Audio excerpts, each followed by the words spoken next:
The Miracle at Meridian Station. Dr. Juniper Blake stood at the observation window of Meridian Station's medical bay, her reflection ghosting against the backdrop of stars. The rotating rings of the station cast alternating patterns of light and shadow across her face as she reviewed the latest scans. Behind her, the soft hum of medical equipment provided a continuous backdrop to her thoughts. "Doctor, the latest hormone readings are ready," announced Dr. Raj Patel, her colleague and the station's leading xenobiologist. He handed her a tablet displaying a complex array of chemical markers that would have bewildered even the most experienced Earth-based obstetrician. Juniper nodded, her green eyes scanning the data with practiced efficiency. The human proteins are integrating remarkably well with Nixis's biological systems. "I've never seen anything like it." She paused, zooming in on a particular chart. "Look at these oxytocin analogs. They're almost perfectly synchronized." The subject of their discussion lay in the adjacent room, visible through the observation window.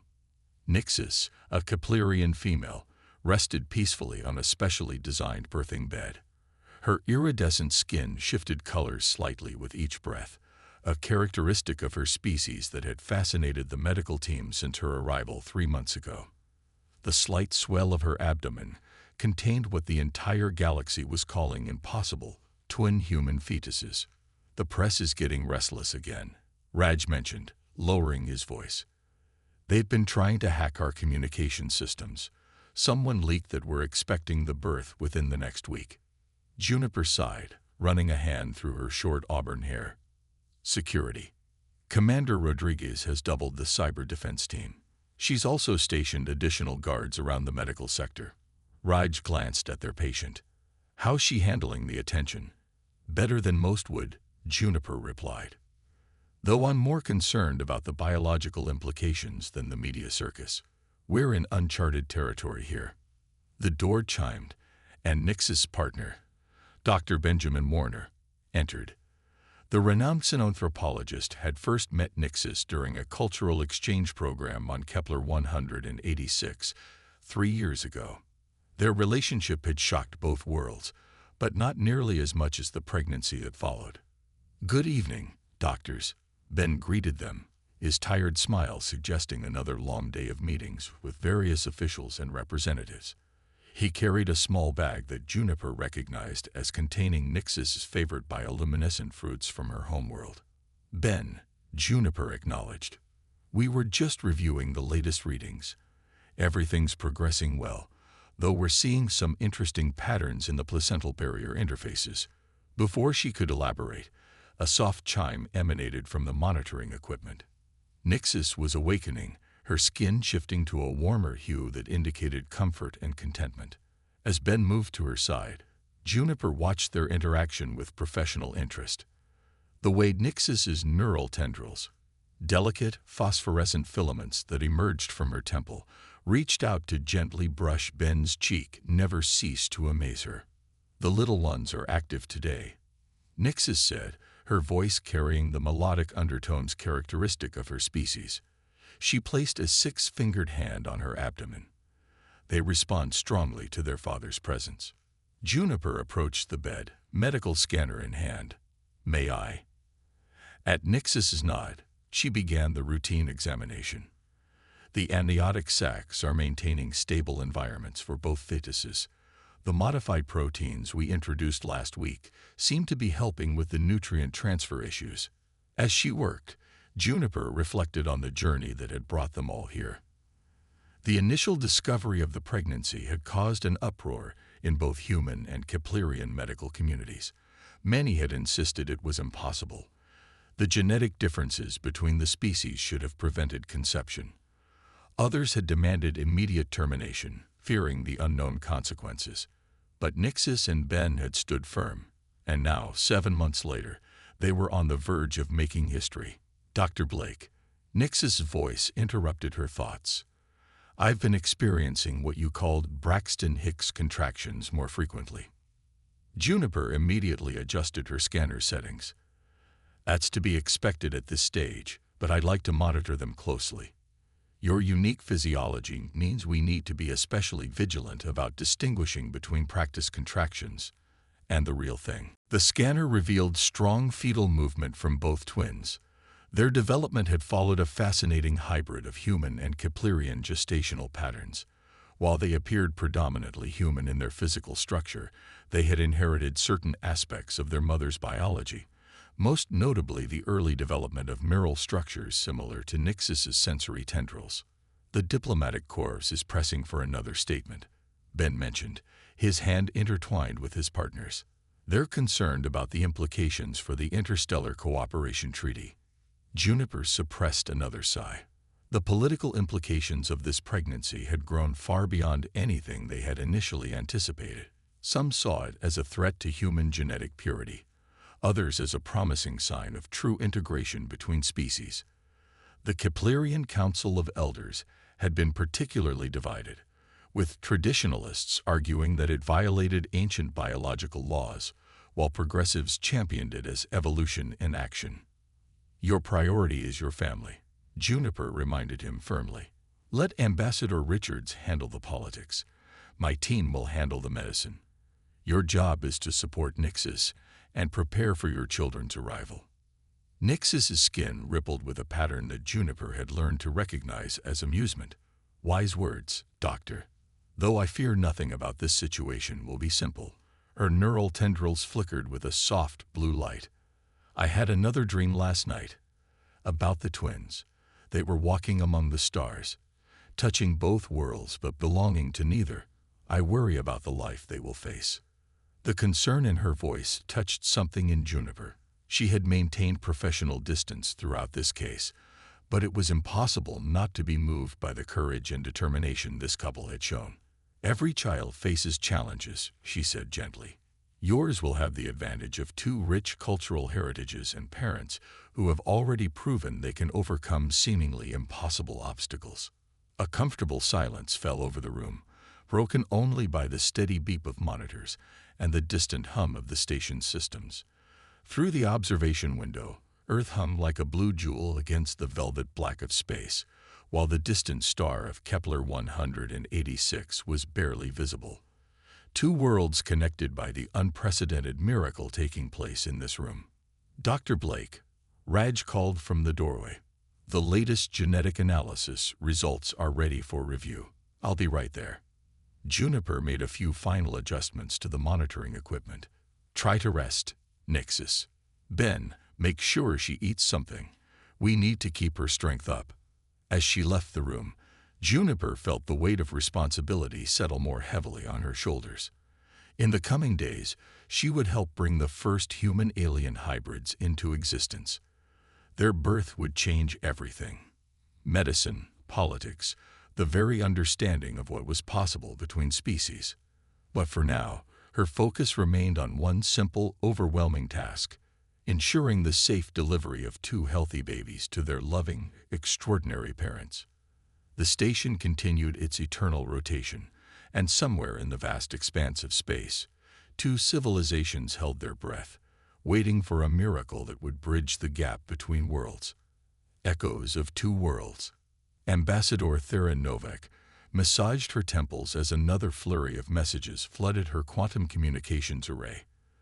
The diplomatic office aboard Meridian Station had become a pressure cooker of interstellar politics, and she was at the center of it all. Holographic displays surrounded her desk, each one demanding immediate attention from a different corner of two civilizations. "Madam Ambassador," her eye assistant, Protocol, announced, "the Keplerian High Council is requesting an emergency session. They're citing Article 7 of the Genetic Preservation Act." "Of course they are," Thera muttered, straightening her formal diplomatic sash. At 48, she'd handled FirstContact situations, trade disputes, and even a minor space warfare incident, but nothing had prepared her for mediating the political fallout of an interspecies pregnancy. "Put them through to the main chamber and Protocol. Hold all other calls unless it's directly related to medical updates." The holoscreen flickered to life, revealing the imposing figures of the Keplerian High Council. Their bioluminescent robes shifted in patterns that Thera had learned indicated agitation. High Elder Quantum, his age evident in the crystalline formations along his neural tendrils, spoke first. Ambassador Novak, our scientists have reviewed Dr. Blake's latest medical reports. The genetic amalgamation occurring in these fetuses goes beyond anything permitted by our ancient laws. We must insist on immediate genetic preservation protocols. Thera kept her expression neutral, though internally she was weary of this particular argument.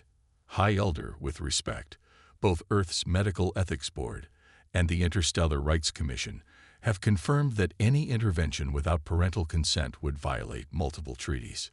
Treaties that never contemplated this situation, countered Council Member Pulse, her skin flickering with frustrated patterns. The mixing of our genetic codes could have unforeseen consequences for both species' evolutionary paths. Before Thera could respond, her secondary screen lit up with an urgent message from Earth's United Nations Security Council. She glanced at it briefly. Another demand for exclusive media rights to the birth. The publicity circus was becoming as complicated as the diplomatic situation. Distinguished Counsel, Thera began carefully, I remind you that Nixus and Dr. Warner have been legally joined under both Earth and Keplerian marriage customs. The medical monitoring has shown no signs of danger to either mother or children. Our focus should be on supporting this historic moment of unity between our peoples. The council chamber erupted in a cascade of shifting colors and overlapping voices. Thera noticed junior council member Wave attempting to speak above the chaos.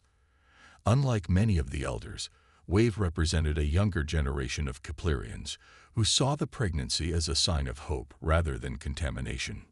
Perhaps, Wave suggested, neural tendrils pulsing with measured calm. We should consider that evolution itself has deemed this union possible. Our ancestors could not have predicted the day our species would reach the stars, let alone find others who could share our genetic legacy. In the brief silence that followed, Thera's communication panel chimed again. This time it was Jessica Hughes, the head of station security, her face tight with concern. Ambassador, we've got a situation in the civilian sector. A group of human purist protesters somehow got through our screening. They're demanding access to the medical bay. Thera felt her headache intensify. Contain them quietly. The last thing we need is for this to reach the news feeds. She turned back to the council. Distinguished members, I must attend to a security matter. But please remember, this pregnancy represents not just a medical miracle, but a test of our commitment to true cooperation between our species. After ending the call, Thera hurried through the station's diplomatic quarter toward the security center. The corridors were unusually crowded with media representatives from both worlds, all of them trying to catch the latest development in what they'd dubbed the star-crossed birth. Madam Ambassador, a persistent reporter from the global news network fell into step beside her. Is it true that the Keplerian government is threatening to revoke Nixus's citizenship? And what about rumors that Earth's military is interested in the potential tactical applications of hybrid offspring? No comment, Thera replied firmly, quickening her pace. She'd learned early in this crisis that every word could become a diplomatic incident. Even a slight facial expression could be interpreted as favoring one world's interests over the others. In the security center, Jessica Hughes had already contained the situation. The protesters, a small but vocal group calling themselves Pure Earth, were being held in a detention area. Their leaders ranted about genetic pollution and the sanctity of human DNA. We've identified a possible breach in our personnel screening protocols, Jessica reported, pulling up security footage. They used forged credentials from a legitimate medical supply company. Thera watched the footage with growing concern. Increase security around the medical bay. And Jessica, run deep background checks on all personnel again, especially recent transfers. We can't risk any threats to Nixus or the babies. As if to underscore the point, her comm unit chimed with an update from Dr. Blake. The twins' vital signs had shown some unusual patterns during the latest scan. Nothing dangerous, but another reminder of how unprecedented this situation was. Returning to her office, Thera found several messages from Earth's leading religious authorities. Some proclaimed the pregnancy a miracle, others a sin against natural law. The Keplerian spiritual leaders were equally divided, their ancient texts offering no guidance for this situation. Protocol. She called to her AI assistant. Draft responses to the religious delegations. Diplomatic but non-committal. And schedule a private call with Dr. Warner's family. They'd been surprisingly quiet lately. I want to make sure they're not planning any public statements. As she settled back into her chair, a small hologram appeared on her desk, a three-dimensional image from the latest medical scan. Two tiny forms, clearly human in shape, but with faint traces of their mother's bioluminescence, already visible in their developing neural systems. Thera found herself smiling despite her exhaustion. Protocol. Remind me why I took this assignment. The AI's response held a hint of programmed humor. You said, and I quote, "Someone has to make sure humanity doesn't mess up its first chance at true interspecial cooperation." Right. Thera straightened her sash again and began preparing for her next call, this time with Earth's president. Well, no one said making history would be easy. As she worked, Meridian Station continued its eternal dance around Earth, its inhabitants unaware that they were witnessing not just the birth of two unique children, but perhaps the beginning of a new chapter in the story of intelligent life itself.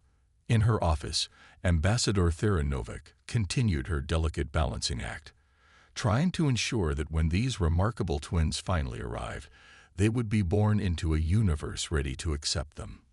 The station's lights dimmed slightly, simulating evening, but the work of bridging worlds never slept. Somewhere in the medical bay, two hearts beat with the rhythm of both Earth and Kepler, while in offices and chambers across two solar systems, the future was being negotiated one diplomatic crisis at a time. Heartbeats in the void. Dr. Olivia Santos leaned over her microscope in Meridian Station's advanced genetics lab, analyzing the latest cell samples from the twins. The chronometer on the wall showed 300 station time, but sleep was the furthest thing from her mind. She just discovered something extraordinary in the developing neural tissue. "Dr. Patel, you need to see this," she called to her colleague, who was reviewing data at a nearby workstation. The synaptic formations are showing characteristics of both species simultaneously. Raj wheeled his chair over, dark eyes widening as he observed the sample. Impossible. The human nervous system shouldn't be able to support Keplerian neural tendrils at all. Yet here we are, Olivia replied, adjusting the magnification. Look at how the human neurons have adapted to accommodate the bioluminescent properties. It's like they're dancing together. Their quiet observation was interrupted by an urgent call from the medical bay. Dr. Blake's voice came through with an edge of concern. "We need you both here. Nixus is experiencing unusual neural fluctuations. When they arrived at the medical bay, they found Nixus awake and distressed, her skin cycling through colors that indicated pain and confusion. Ben sat beside her, holding her hand while Dr. Blake monitored an array of complex readings. "The twins' neural development is accelerating," Juniper explained, gesturing to a holographic display of brain activity. "They're attempting to form a telepathic bond with their mother, but their hybrid physiology is causing complications." Olivia immediately began analyzing the data. The human parts of their brains aren't designed for this kind of connection.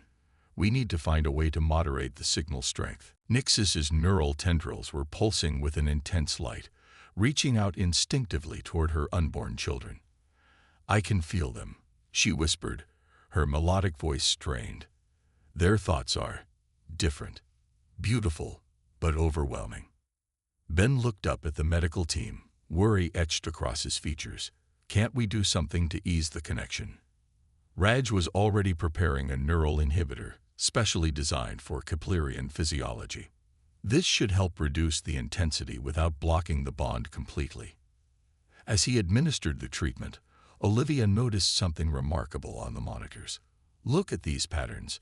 The twins are actually helping to regulate the connection themselves. They're learning to control their abilities even before birth." Gradually, Nixus's color patterns stabilized, shifting to calmer hues. "The pressure is easing," she reported, "but I can still feel them. They're curious about everything." Dr. Blake made some adjustments to the monitoring equipment. "We'll need to watch this development carefully. Olivia, how are those tissue samples looking?" "Fascinating, actually." Olivia pulled up her latest findings on a nearby screen. "The neural tissue is showing unprecedented levels of adaptation. It's as if the human and Keplerian genetic codes are cooperating rather than competing." Ben leaned forward, his anthropologist's curiosity piqued despite his concern. "Could this suggest some ancient genetic compatibility between our species?" "Possible, but unlikely," Raj replied. "It's more like evolution in real time. The fetuses are actively solving the compatibility issues as they develop." Through the observation window, Earth was visible against the star-filled backdrop of space. Olivia found herself wondering what other miracles might be possible out there in the vast expanse. Her thoughts were interrupted by a soft gasp from Nixus. "They're moving," she said, placing her hands on her abdomen. "Here, feel." Ben placed his hand beside hers, and his face lit up with wonder. Through her skin, faint bioluminescent patterns could be seen tracking the twins' movements, a beautiful dance of light beneath the surface. "The light patterns," Juniper observed, "they're synchronized with their neural activity." "Raj, are you recording this?" "Every second," he confirmed, adjusting his instruments. "This could help us understand how Keplerian bioluminescence functions as a form of communication." Olivia moved closer to examine the phenomenon. The patterns seemed to respond to emotional states. "Look how they change when Ben speaks." The next few hours were spent in careful observation and documentation. The medical team worked in shifts, not wanting to miss a moment of this unprecedented development. They recorded every flutter of movement, every shift in neural patterns, every subtle change in the bioluminescent displays. During a quiet moment, while Nixus rested, Olivia found herself talking with Ben in the observation room. "How are you holding up?" she asked, offering him a cup of synthetic coffee. "Honestly, I'm terrified and amazed in equal measure," he admitted. "When Nixus and I first fell in love, we never imagined this would be possible. Now," he gestured to the medical bay where his partner slept, her skin still shimmering with gentle patterns of light. "Now we're about to become parents to children who might change everything we think we know about both our species." Olivia nodded, understanding the weight of his words. "The genetic analysis suggests they'll be able to live comfortably in both Earth and Keplerian environments. They might truly be bridges between our worlds. If the worlds let them be," Ben added softly. "I've seen the protests, read the angry messages. Some people aren't ready for this kind of change." "People are rarely ready for the future," Olivia replied, thinking of her own journey from a small research station on Mars to this historic moment. "But it comes anyway." Their conversation was interrupted by a gentle alert from the medical monitors. One of the twins was experiencing an unusual spike in neural activity. As they hurried back into the medical bay, Olivia felt a familiar mix of professional excitement and personal wonder. Every day brought new discoveries, new challenges, new miracles. Nixus was already awake, her neural tendrils extending toward the monitoring equipment. "This one," she said, touching the left side of her abdomen. "She's trying to communicate with her sister. I can feel them learning together." The medical team gathered around, adjusting their instruments to capture every detail of this latest development. Outside, Meridian Station continued its orbit, while inside, in a room filled with the soft beeping of medical equipment and the gentle pulsing of bioluminescent light, two worlds came together in the most fundamental way possible, through the promise of new life. As the station's night cycle continued, Olivia returned to her laboratory, her mind racing with new theories and possibilities. The samples under her microscope told a story of adaptation and harmony, of life finding a way to bridge the vast distances between stars. In a few days, perhaps hours, these remarkable children would enter the universe, carrying within them the genetic heritage of two worlds and the hope for countless more to come. The chronometer ticked past another hour, but no one in the medical bay thought of sleep. They were all too aware that they were witnessing something unprecedented, not just the birth of two unique children, but perhaps the birth of humanity's next great evolutionary step into the cosmos. Legacy of the stars. The first sign that the twins were ready to arrive came in the form of a station-wide power fluctuation. Dr. Juniper Blake was reviewing patient files when the lights dimmed and every piece of electronic equipment in the medical bay began to pulse in sync with Nix's bioluminescent patterns. "Neural surge detected," announced the medical eye. "Fetal brain activity exceeding predicted parameters." Juniper rushed to Nix's room, where she found her patient's skin emanating waves of bright, shifting colors. Ben was already there, his face a mix of concern and wonder as he watched the ethereal display. "The babies," Nix's gasped, her neural tendrils extending fully. "They're ready. They're calling to each other." Dr. Olivia Santos burst into the room, followed closely by Raj. "The twins' neural activity is affecting the station's electrical systems," she reported, quickly checking the readings. "It's like they're creating their own electromagnetic field."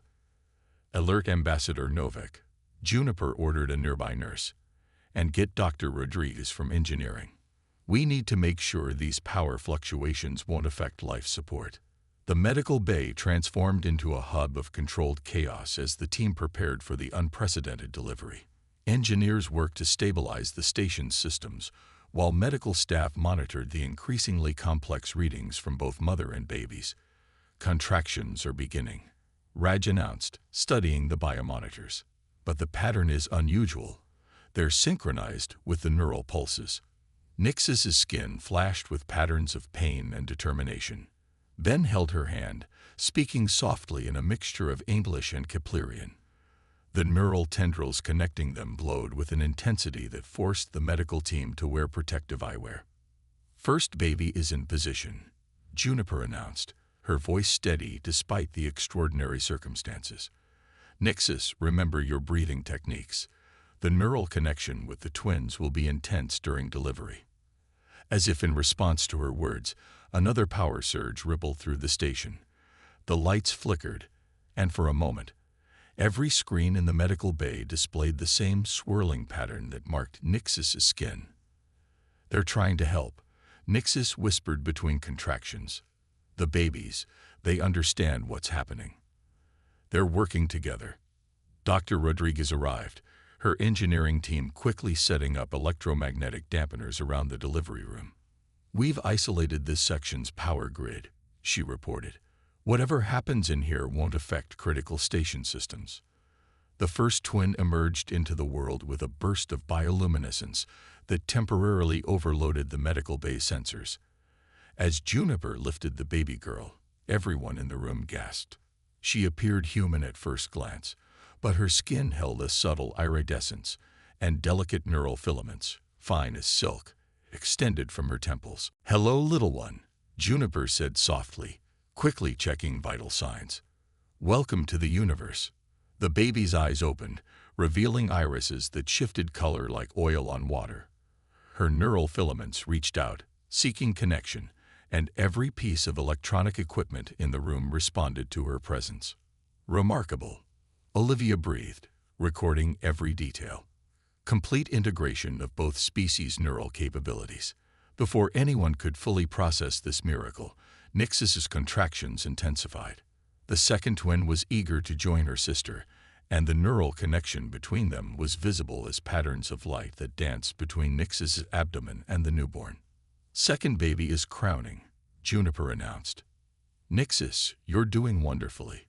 One more push." The second twin arrived with less dramatic lighting, but an equally stunning presence. While her sister's neural filaments were prominent, hers were barely visible, yet the electromagnetic sensitivity of the equipment suggested her abilities might be even stronger. As the medical team cleaned and examined the babies, Ben and Nixis watched with tears of joy. The twins were placed in their parents' arms, and immediately their neural patterns synchronized, creating a light show that rippled across the ceiling of the medical bay. "They're perfect," Ben whispered, touching each tiny face gently. "Our beautiful bridge between worlds." Juniper and her team worked efficiently to ensure both mother and babies were stable, but they couldn't help being distracted by the unprecedented characteristics they were observing. The twins seemed to be actively adapting to their environment, their hybrid physiology allowing them to process both Earth's atmosphere and the specialized Keplerian environmental controls with equal ease. "Look at this," Raj called out, pointing to a neural scan. "Their brains are developing new pathways in real time. They're not just combining human and Keplerian traits, they're creating entirely new ones." Ambassador Novak arrived as the excitement began to settle, her diplomatic composure momentarily forgotten, as she watched the twins communicate through pulses of light. "Have you chosen names?" she asked the proud parents. Nixis nodded, her skin glowing with joy. "Aurora for the first, after the Earth's light display that I first saw when arriving here. And Stella for the second, to honor the stars that brought our peoples together." The names seemed to please the babies, who responded with synchronized bursts of neural activity that made the room's lights dance. Dr. Rodriguez shook her head in amazement as she monitored the power fluctuations. "They're already learning to control it," she noted. "The electromagnetic interference is becoming more focused, less disruptive." As the hours passed, more observations were made. Aurora, the firstborn, showed an incredible ability to connect with electronic systems, her neural filaments interfacing naturally with the station's computers. Stella demonstrated strong empathic abilities, her presence having a calming effect on everyone in the room. Security teams outside reported that protesters from both human and Keplerian factions had fallen silent, perhaps sensing the profound nature of what had just occurred. News of the successful birth spread through the station, then across space to both Earth and Kepler 186f, carrying with it a message of hope and possibility. Juniper found herself standing at the observation window later, watching Earth rotate below while making notes on the delivery.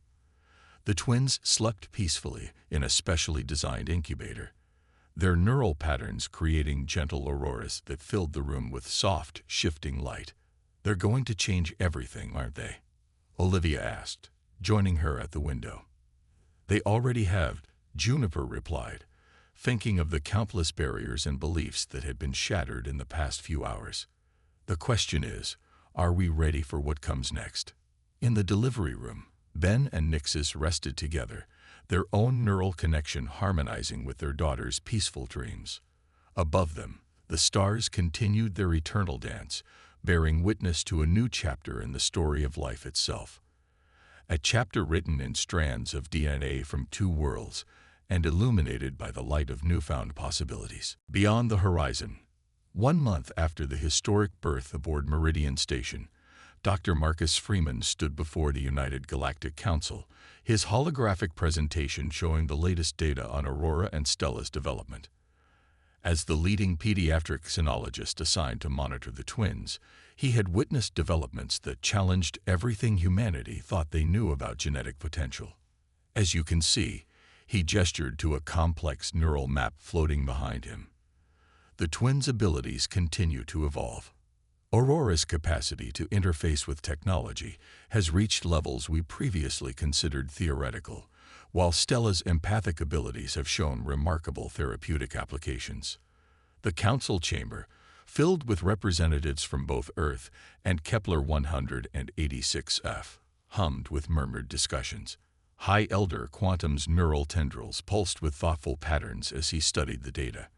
"And you're certain these abilities pose no threat?" The Elder's question echoed the concerns of many. "On the contrary," Marcus replied, switching to a new display.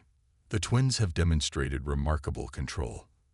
Last week, Aurora prevented a critical system failure in the station's life support by detecting the malfunction before our sensors could. Stella's presence has reduced stress levels among the medical staff by 30%, leading to improved performance across all departments." In the medical bay, Nixis and Ben watched their daughters sleep in their specialized cradle. The twins' neural filaments gently intertwined, creating delicate patterns of light that danced across the ceiling. Dr. Juniper Blake entered quietly, carrying the latest test results. "Their development continues to accelerate," she reported, showing the parents a tablet displaying various charts. "But what's most fascinating is how they're affecting those around them. We've detected slight changes in the neural patterns of humans and Keplerians who spend time with them. Nothing dramatic, just subtle improvements in cognitive function and emotional processing." Ben nodded, watching as Aurora's tiny hand reached out in her sleep, her neural filaments briefly connecting with a nearby medical monitor. "They're teaching us how to evolve," he said softly. "Not just biologically, but culturally too." The truth of his words was evident throughout the station. In the months since the births, the protests had transformed into peaceful gatherings where humans and Keplerians came together to witness the twins' achievements. Religious leaders from both worlds had begun speaking of a cosmic harmony that transcended traditional doctrines. Ambassador Thera Novak sat in her office, reviewing proposals from various scientific institutions. Everyone wanted to study the twins, to understand the miracle of their existence.